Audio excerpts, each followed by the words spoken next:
Assalamualaikum warahmatullahi wabarakatuh. Alhamdulillahirrahmanirrahim. Wassalatu wassalamu ala asyrafil anbiya'i wal mursalin Sayyidina Muhammadin wa ala alihi washabihi ajmain, amma ba'du. Saya ta'adimi Ki Haji Muhammad Hasan Mutawakil Alawat SMM selaku pengasuh Pondok Pesantren Zain Hasan Genggong. Yang saya ta'adimi Bapak Dr. Abdul Aziz Wahabi MAG selaku Rektor Universitas Islam Zain Hasan Genggong. Dan saya ta'adimi Rektor 1 Bapak Dr. Muhammad Idil Islam MPD, yang saya ta'adimi Rektor 2 Ibu Endah Triwisi Danisi MPD, yang saya ta'adimi Rektor 3 Bapak Abu Yatid Adnan Kutni MHI, yang saya hormati Ibu Dekan Fakultas Tadris Umum Ibu Wahyu Lestari MPD, dan yang saya hormati Koprodi Tadris Bahasa Inggris Mr. Benny Hamdani MPD, dan yang saya hormati Mr. Robi Firman Didil Harjo MPD selaku dosen pengampu mata kuliah Psikologi Pendidikan dan Pengajaran dan Pembelajaran. Dan tak lupa pula teman-teman saya yang saya cintai dan yang saya banggakan. Pertama-tama marilah kita panjatkan puji syukur kehadirat Allah Subhanahu wa taala yang telah memberikan ribu-ribu nikmat dan berkahnya kepada kita semua. Dan tak lupa pula salawat dan salam tercurahkan kepada Nabi Muhammad SAW dan keluarganya beserta sahabat-sahabatnya. Semoga kita semua mendapatkan syafaatnya dan mendapatkan petunjuk hingga hari kiamat nanti. Amin amin ya rabbal alamin. Baik, di sini saya akan menjelaskan tentang teori pembelajaran dan penerapannya dalam pembelajaran.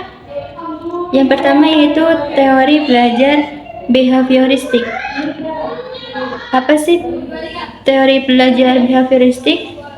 Jadi teori ini, karakteristik utama dari teori belajar behavioristik adalah yang pertama fokus pada pengaruh lingkungan, yang kedua memperhatikan elemen-elemen kecil, yang ketiga menekankan peran reaksi, yang keempat mengutamakan mekanisme pembentukan hasil belajar, dan yang kelima memperhatikan penyebab-penyebab dalam masa lalu.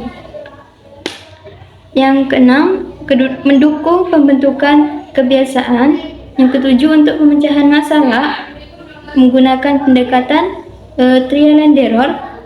Dan teori-teori belajar behavioristik menurut para ahli yaitu yang pertama teori koneksionisme. Teori ini merupakan cara belajar yang terjadi melalui pembentukan hubungan atau asosiasi antara pengalaman indrawi dengan kecenderungan untuk bertindak. Yang kedua, classical conditioning. Sebuah contoh klasik bagaimana perilaku dapat dibentuk melalui pengaturan dan manipulasi lingkungan. Yang ketiga, operant conditioning. Teori ini memandang perilaku sebagai hasil dari hubungan antara perangsang dan respon. Yang kedua, prinsip-prinsip belajar menurut teori behavioristik. Yang pertama, pengaruh. Konsekuensi terhadap tingkah laku. Yang B, proses pembentukan perilaku.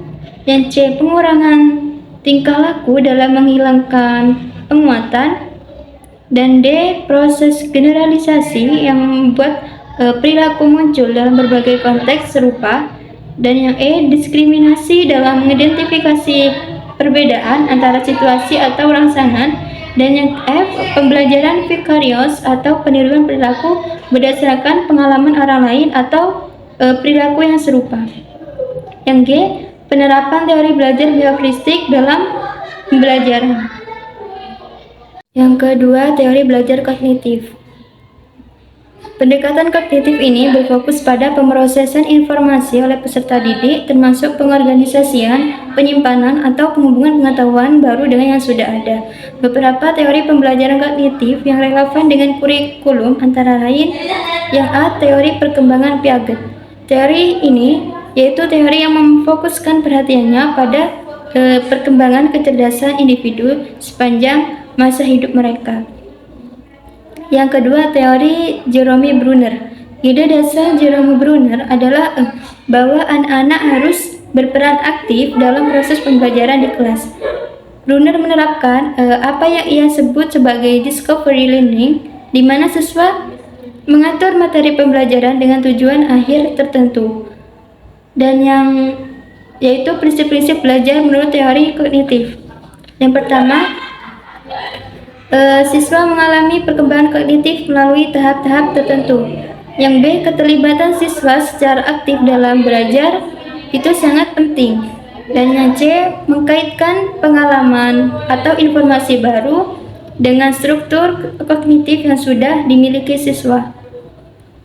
Yang D, mengorganisasi materi pelajaran dengan pola atau logika tertentu. Yang E, pemahaman lebih penting daripada menghafal. Yang F, memperhatikan perbedaan individual siswa. Yang ketiga yaitu penerapan teori belajar kognitif dalam pembelajaran. Yang A, pembelajaran konstruktivisme. Pembelajaran konstruktivisme didasarkan pada pandangan psikologis dan filosofis bahwa individu mengkonstruksi pengetahuan mereka sendiri melalui pengalaman dan pemahaman. Yang B, pembelajaran penemuan, yaitu penemuan sebagai proses mengorganisir ulang, mengubah atau merekonstruksi data atau informasi hingga data atau yang informasi tersebut menjadi pengetahuan atau pemahaman pribadi. Yang C, advanced organizer, pemahaman awal untuk membantu siswa dalam memahami informasi baru. Yang D, pembelajaran bermakna. Pembelajaran bermakna ini terjadi ketika siswa dapat mengaitkan materi yang dipelajari dengan pengetahuan, konsep atau informasi yang sudah mereka miliki sebelumnya. Yang ketiga, teori belajar sosial. Pengertian belajar menurut teori sosial, asumsi utama Bandura dalam teori pembelajaran sosial adalah bahwa pembelajaran terutama melibatkan proses peniruan atau modeling. Selanjutnya, pembelajaran melalui modeling melibatkan penambahan atau penyesuaian perilaku yang diamati serta proses kognitif seperti representasi simbolis dan penyimpanan informasi untuk digunakan di masa depan. Teori pembelajaran sosial Bandura menekankan bahwa pembelajaran melalui pengamatan dan tindakan adalah proses yang kompleks yang melibatkan interaksi antara keyakinan diri, perhatian, representasi, produksi perilaku, dan motivasi dengan penguatan. Prinsip-prinsip belajar menurut teori sosial. Yang A, hakikat manusia. Teori social learning Bandura mengungkapkan bahwa perilaku manusia dapat dijelaskan melalui interaksi timbal balik antara faktor kognitif, perilaku, dan lingkungan.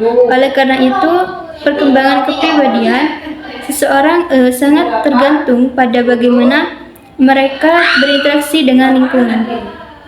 Mereka. Yang B, modifikasi perilaku. Pada interaksi sosial, individu melakukan pengamatan terhadap individu lain. Dan proses belajar melalui pengamatan ini disebut modeling. Pada modeling, individu meniru perilaku yang mereka amati dari model. Yang ketiga, penerapan teori belajar sosial. Kepribadian individu berkembang melalui proses pengamatan, di mana mereka belajar melalui pengamatan orang lain yang dianggap memiliki nilai atau keahlian yang lebih tinggi. Yang terakhir, teori belajar humanistik. Teori humanistik fokusnya adalah pada proses pembelajaran dan pengembangan manusia, bukan hanya pada hasil akhirnya. Teori ini bertujuan untuk membantu manusia, khususnya siswa, dalam memahami diri mereka sendiri dan dunia sekitarnya. Berikut adalah teori belajar menurut pakar antara lain. Yang pertama oleh Arthur Combs. Makna atau artinya adalah konsep dasar yang sering digunakan melibatkan perasaan, persepsi, keyakinan, dan maksud yang membedakan individu satu dengan yang lain. Untuk memahami orang lain, kita perlu melihat dunia mereka, bagaimana cara mereka berpikir dan merasakan tentang diri mereka sendiri. Yang B, Abraham Maslow. Menurut Maslow, manusia didorong oleh serangkaian kebutuhan dasar yang umum, tetapi juga perlu memahami perbedaan individual dan proses belajar yang membantu mereka mencapai aktualisasi diri. Dan yang C, Carl Rogers. Menurut Rogers, kesadaran adalah kunci dalam pembentukan konsep diri dan diri ideal. Rogers juga menyoroti faktor-faktor yang mempengaruhi konsep diri termasuk kesadaran, kebutuhan, dan stagnasi psikis. Yang kedua, prinsip-prinsip belajar menurut teori humanistik.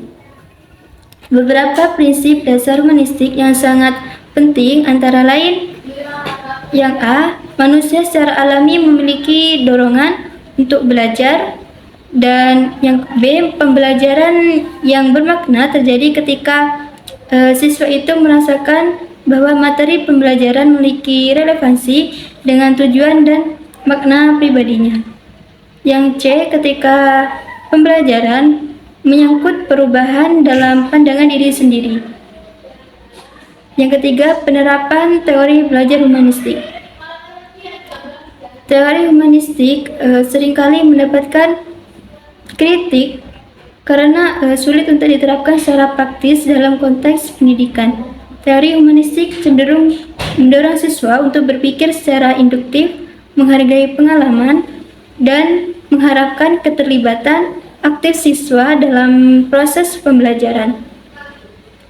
Langkah-langkah pembelajaran dengan pendekatan humanistik antara lain: yang A, menentukan tujuan pembelajaran dan materi pelajaran. Yang B, mengenal pasti kemampuan awal siswa, yaitu mengidentifikasi topik-topik pembelajaran yang memungkinkan siswa terlibat secara aktif atau mengalami dalam pembelajaran. Selanjutnya, merancang fasilitas pembelajaran seperti lingkungan dan media pembelajaran. Yang E, membimbing siswa untuk belajar secara aktif, membimbing siswa memahami hakikat dan makna dari pengalaman belajar mereka.